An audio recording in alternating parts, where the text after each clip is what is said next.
सदियों पुरानी बात है। परीलोक में सिंड्रेला परी अपनी सौतेली माँ ममता परी के साथ रहती थी। ममता परी बहुत ही बुरी और जालिम थी। ममता परी छोटी छोटी बातों पर सिंड्रेला परी की पिटाई कर देती थी। दूसरी तरफ सिंड्रेला परी अपनी सौतेली माँ का अत्याचार सहकर बहुत ज्यादा परेशान हो गई थी। एक दिन सिंड्रेला परी पृथ्वी के बगीचे में घूम रही होती है। तभी उसकी मुलाकात एक आदित्य नाम के लड़के से होती है। आदित्य बहुत ही नेक और एक अच्छा लड़का था, साथ ही वो बहुत अमीर भी था। सिंड्रेला परी हर रोज परीलोक से पृथ्वी लोक पर आदित्य से मिलने आती थी। धीरे धीरे सिंड्रेला परी और आदित्य को एक दूसरे से प्यार हो जाता है। सिंड्रेला परी को आदित्य का साथ बहुत अच्छा लगता था, इसलिए वो आदित्य से शादी करने का फैसला करती है। जब सिंड्रेला परी ये बात अपनी सौतेली माँ ममता को बताती है, तो वो गुस्से में आकर सिंड्रेला परी की पिटाई कर देती है। खबरदार, अगर तूने पृथ्वी के किसी भी मामूली लड़के से शादी की तो मुझे तेरी शादी एक राजकुमार से करनी है, ताकि उससे मैं ढेर सारा धन लूट सकूं। अगर अब की बार तू पृथ्वी लोक गई तो मैं तेरी टांगे तोड़ दूंगी। सिंड्रेला परी समझ जाती है कि ममता परी उसका भला नहीं चाहती, इसलिए सिंड्रेला परी ममता को बिना बताए ही पृथ्वी लोक पर आदित्य से शादी कर लेती है। आदित्य सिंड्रेला परी से शादी कर उसे अपने घर लेकर जाता है। दूसरी तरफ आदित्य की माँ विमला भी ममता की तरह बुरी और एक जालिम औरत थी। सिंड्रेला परी के पास अब उसकी जादुई छड़ी भी नहीं थी, क्योंकि परी लोक का नियम है कि जब कोई परी किसी इंसान से शादी कर लेती है तो उसकी सारी जादुई शक्तियाँ उससे ले ली जाती हैं, और साथ ही परी होने की वजह से सिंड्रेला घर का सारा काम भी नहीं कर पा रही थी। एक दिन विमला के घर कुछ मेहमान आते हैं, इसलिए सिंड्रेला परी उन सभी के लिए स्वादिष्ट खाना बनाने की कोशिश करती है। लेकिन काफी मेहनत करने के बाद भी सिंड्रेला के हाथों से बना खाना थोड़ा सा भी स्वादिष्ट नहीं होता है, क्योंकि इससे पहले उसने कभी भी खाना नहीं बनाया होता है। तभी मेहमानों में से एक औरत कहती है, अरे विमला, हमें तो लगा था कि तेरी बहू एक परी है, इसलिए हमारे सामने 56 भोग तैयार करके लगाएगी, लेकिन इसे तो ठीक से सब्जी बनानी भी नहीं आती। तेरी इस बेकार बहू से अच्छी तो मेरी बहू है, जो घर के सारे काम तो करती है। मेरी बहू तो घर के सारे काम पूर्ति और बिल्कुल अच्छे से करती है।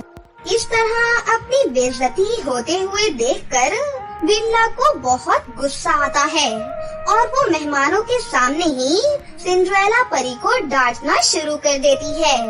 हे भगवान, पता नहीं मेरे बेटे को क्या हो गया था, जो इस कामचोर परी को मेरे घर की बहू बनाकर ले आया।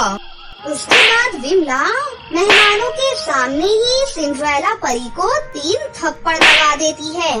ये सब देखकर विमला के रिश्तेदार बहुत खुश हो जाते हैं और कोई भी सिंड्रेला परी को बचाने के लिए आगे नहीं आता है। थोड़ी देर बाद ही विमला के 3 थप्पड़ खाने की वजह से सिंड्रेला परी बेहोश होकर गिर जाती है।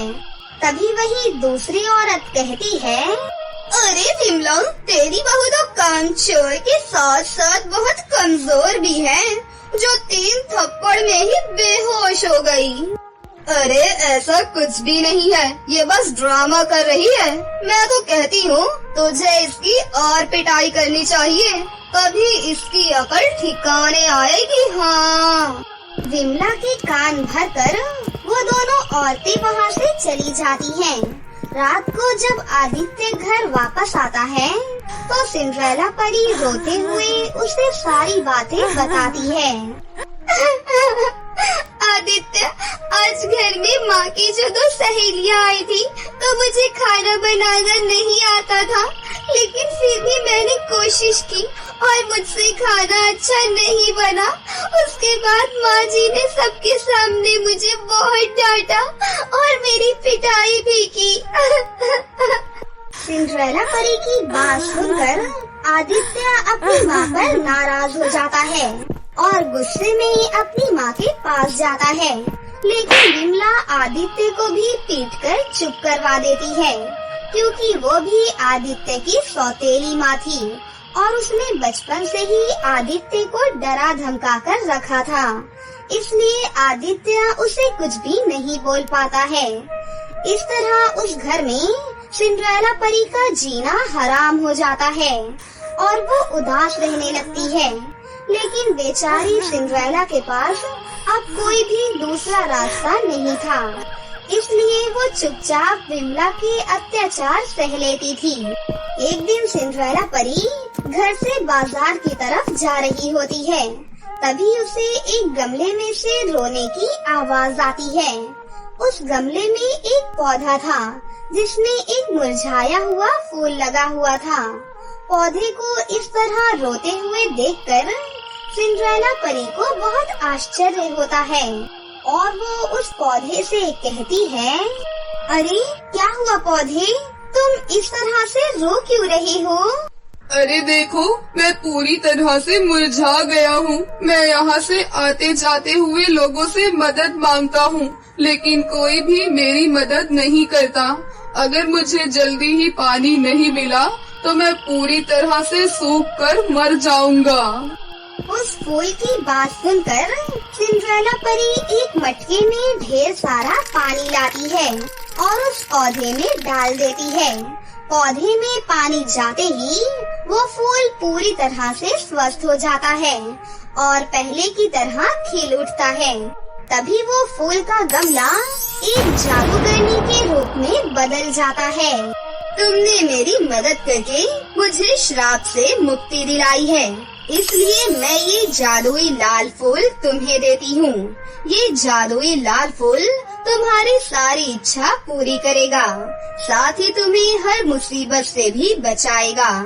अब जाओ प्यारी परी। इतना कहकर वो जादूगरनी वहाँ से चली जाती है। फिर सिंड्रेला परी उस लाल फूल को अपने बालों में लगाकर अपने घर वापस चली जाती है। उसके बाद सिंड्रेला परी शाम को अपनी सास विमला के लिए चाय बनाती है और गलती से चाय में चीनी की जगह नमक डाल देती है। इसलिए वो चाय पीकर विमला बहुत गुस्सा हो जाती है और सिंड्रेला परी को थप्पड़ मारने के लिए हाथ आगे बढ़ाती है। उसके हाथ आगे बढ़ाते ही वो जादुई फूल सिंड्रेला परी के बालों में से बाहर निकलकर हवा में उड़ने लगता है और अगले ही पल उस फूल से एक मोटा सा डंडा निकलकर बाहर आता है और वो विमला की पिटाई करने लगता है। तभी विमला रोते हुए चिल्लाती है, हाय, मैं तो मर गई, मुझे बहुत दर्द हो रहा है, कोई मुझे बचाओ, बचाओ, मेरी प्यारी बहू मुझे बचा ले, वरना मैं मर जाऊंगी। मैं वादा करती हूँ, आज के बाद मैं तुझे कभी भी तंग नहीं करूँगी। विमला को उसकी गलती का एहसास होते हुए देखकर सिंड्रेला परी को बहुत खुशी होती है। फिर सिंड्रेला परी फूल से अपनी सास को माफ करने को कह देती है।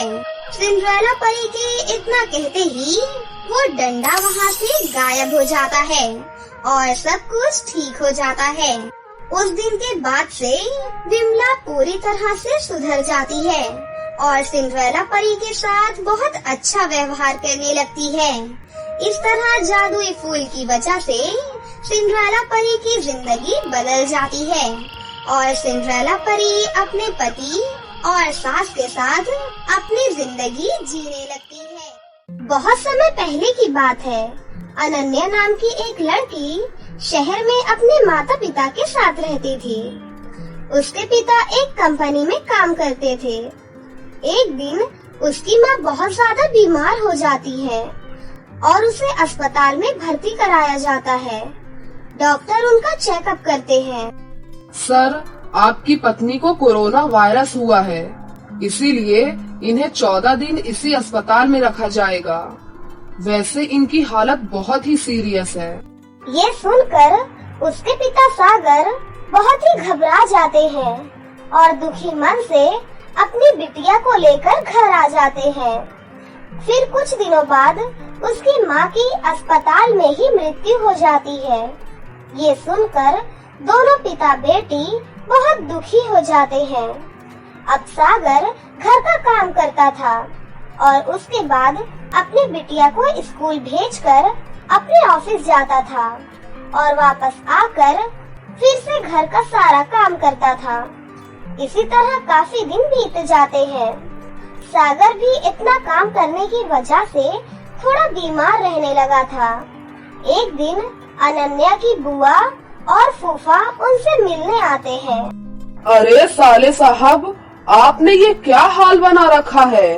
हाँ भैया, देखो तो जरा, भाभी के जाने के बाद अपनी कैसी हालत बना ली आपने। गुड़िया के ऊपर से माँ का साया तो जा चुका है, एक आप ही बचे हैं भैया। आपको कुछ हो गया तो गुड़िया बेचारी अकेली कैसे रहेगी? तो फिर तुम ही बताओ बहन, क्या करूँ मैं?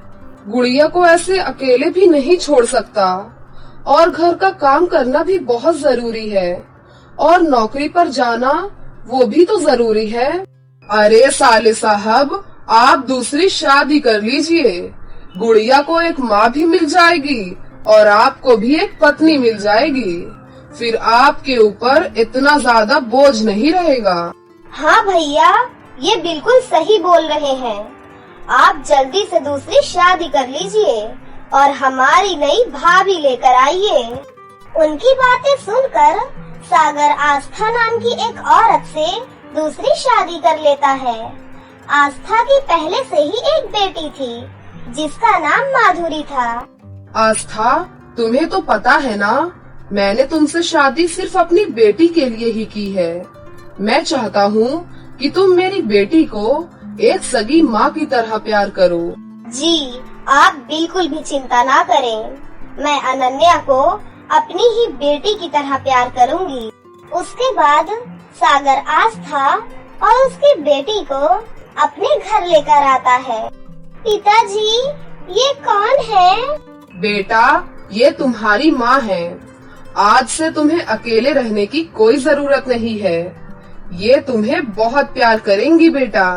ये सुनकर अनन्या बहुत खुश हो जाती है। कुछ दिन तो आस्था उससे बहुत प्यार करती थी, उसकी सारी इच्छाएं भी पूरी करती थी। लेकिन उसकी बेटी माधुरी बहुत ही जिद्दी लड़की थी और वो अनन्या से जलने लगी थी। माँ, आप हमेशा अपनी सौतेली बेटी को ही प्यार करती रहती हो।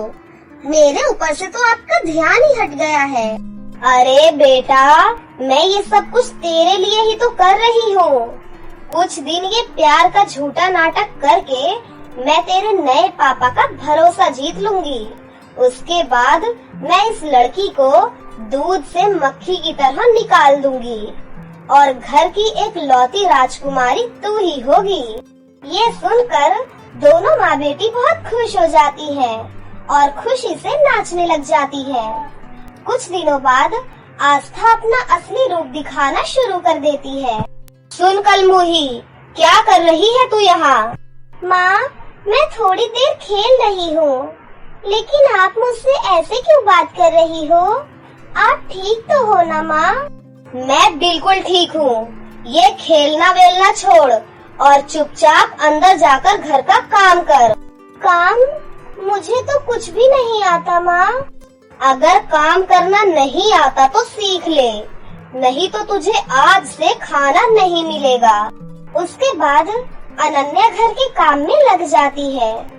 सारे दिन वो घर का काम करती है, लेकिन फिर भी आस्था उसे कुछ भी खाने नहीं देती। माँ, मैं आपकी शिकायत अपने पापा से करूँगी। उन्हें आपके बारे में सब कुछ बताऊंगी कि आप मुझसे कितना काम करवाती हो। देख लिया माँ, आपने इस चुड़ैल को कितना सर पर चढ़ा रखा है।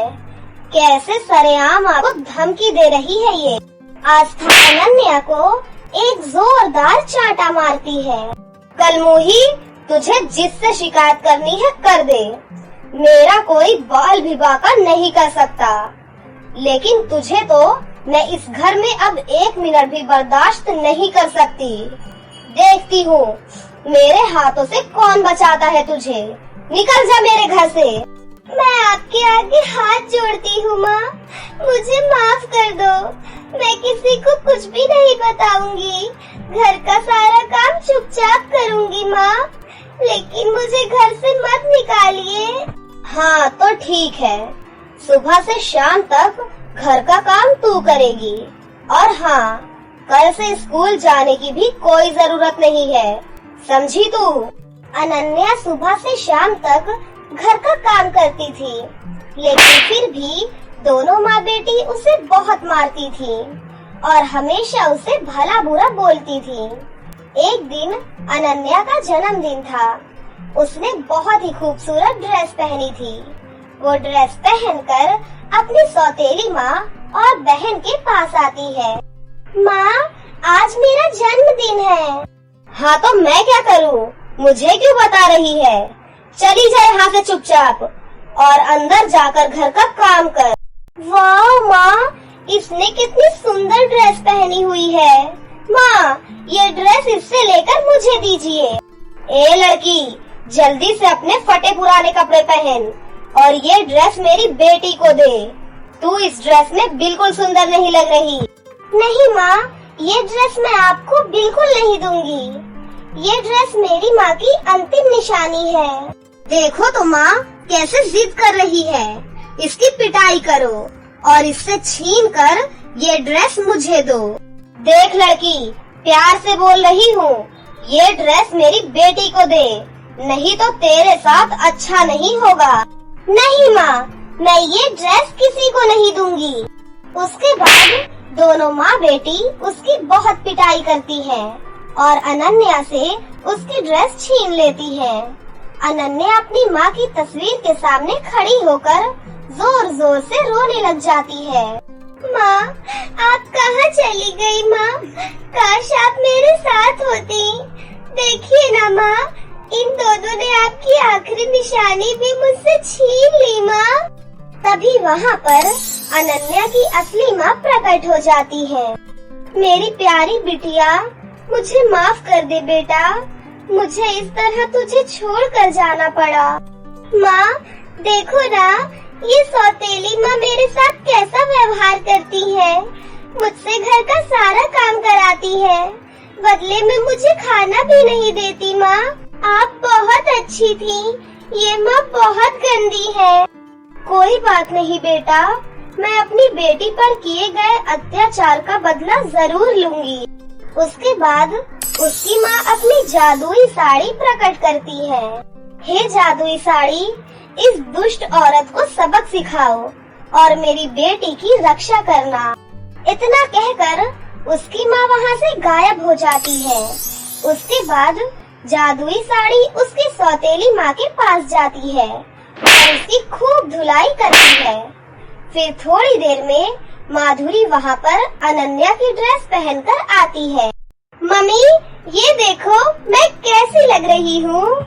जादुई साड़ी माधुरी के पास जाती है और उसकी बहुत पिटाई करने लगती है।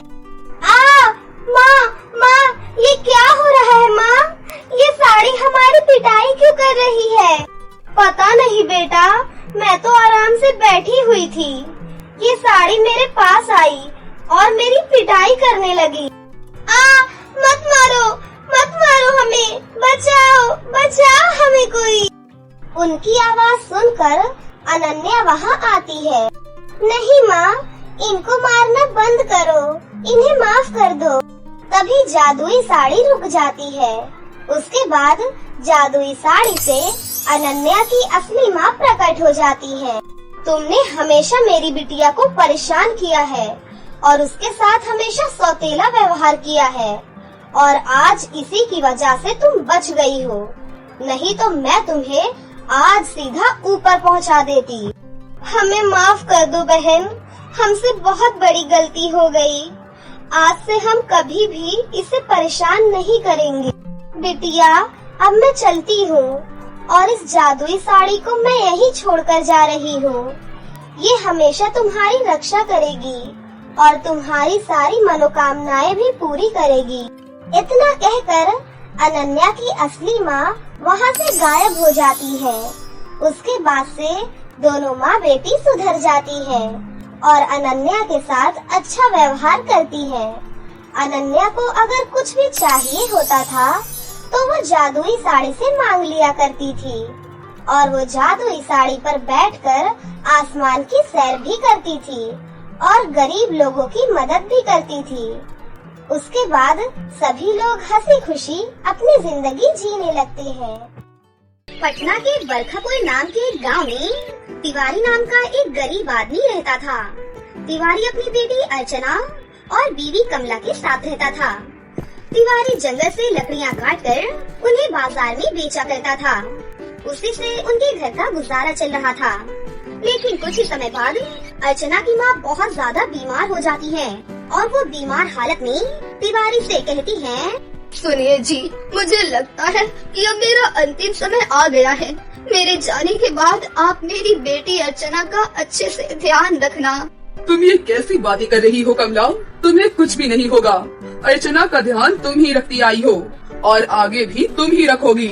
लेकिन इसके अगले ही दिन कमला की मृत्यु हो जाती है। कमला की मृत्यु से तिवारी और अर्चना को बहुत ज्यादा दुख होता है।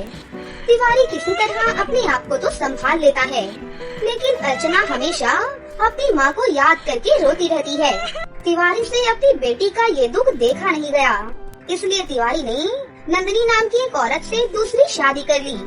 शादी के कुछ दिनों तक तो सब कुछ ठीक चल रहा था, लेकिन धीरे धीरे नंदिनी अर्चना से नफरत करने लगती है और फिर उसे मारने पीटने लगी। ऊपर से घर का सारा काम भी वो अर्चना से ही करवाने लगी और वो अर्चना के साथ सौतेला व्यवहार करने लगी थी। अरे ओ अर्चना, जरा मेरे लिए चाय लेकर तो आना। उसके बाद अर्चना नंदिनी के लिए चाय बनाकर लेकर आती है, लेकिन नंदिनी जैसे ही चाय पीती है कि तभी छी, तूने कितनी गंदी चाय बनाई है। चाय में चीनी ही नहीं डाली, कलमुही कहीं की।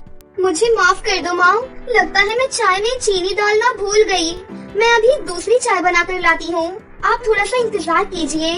लेकिन नंदिनी गुस्से में गर्मा गर्म चाय अर्चना के ऊपर फेंक देती है और बेचारी अर्चना का हाथ जल जाता है। लेकिन तिवारी ये सब कुछ देख लेता है और वो गुस्से में नंदिनी के पास आकर उससे कहता है, तुम कैसी औरत हो? तुम्हारे अंदर इंसानियत नाम की कोई चीज नहीं है क्या? तुमने इतनी छोटी सी बच्ची पर गर्मा गर्म चाय फेंक दी। तुम इंसान हो या इंसान के रूप में डायन? ओए तिवारी के बच्चे, तुम्हारी बेटी इसी लायक है और ये तो सपने में भी मत सोचना कि मैं तुम्हारी बेटी को माँ का प्यार दूंगी, कभी भी नहीं। ये सुनकर तिवारी बहुत ही दुखी हो जाता है और वो मन ही मन सोचता है, मुझे माफ कर दो कमला, मैं तुम्हारी अंतिम इच्छा भी नहीं पूरी कर पाया। मैं तुम्हारी बेटी को बिल्कुल भी खुश नहीं रख पा रहा हूँ। मैंने ये सोचकर कि अर्चना को माँ की जरूरत है, इसलिए मैंने दूसरी शादी कर ली। लेकिन अर्चना की सौतेली माँ तो उस पर और भी ज्यादा जुल्म करती है। मुझसे ये सब कुछ नहीं देखा जाता। मुझे भी अपने पास बुला लो कमला, मैं ये सब और नहीं देख सकता। उसी दिन तिवारी जब जंगल में लकड़ियाँ काटने गया तो उसके ऊपर एक बहुत बड़ा सा पेड़ गिर गया और वो बहुत ज्यादा घायल हो गया और उसने बिस्तर पकड़ लिया।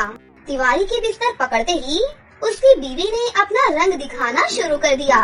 तुम्हारे लिए तो अच्छा हो गया, अब तुम तो पूरा टाइम आराम ही आराम करते रहोगे। तुम्हें और तुम्हारी इस निकम्मी औलाद को खिलाएगा कौन?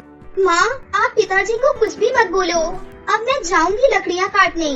घर के काम तो तुझसे होते नहीं, बड़ी आई लकड़ी काटने वाली। इतना कहकर नंदिनी वहाँ से चली जाती है। अगले ही दिन अर्चना जंगल में लकड़ियाँ काटने जाती है।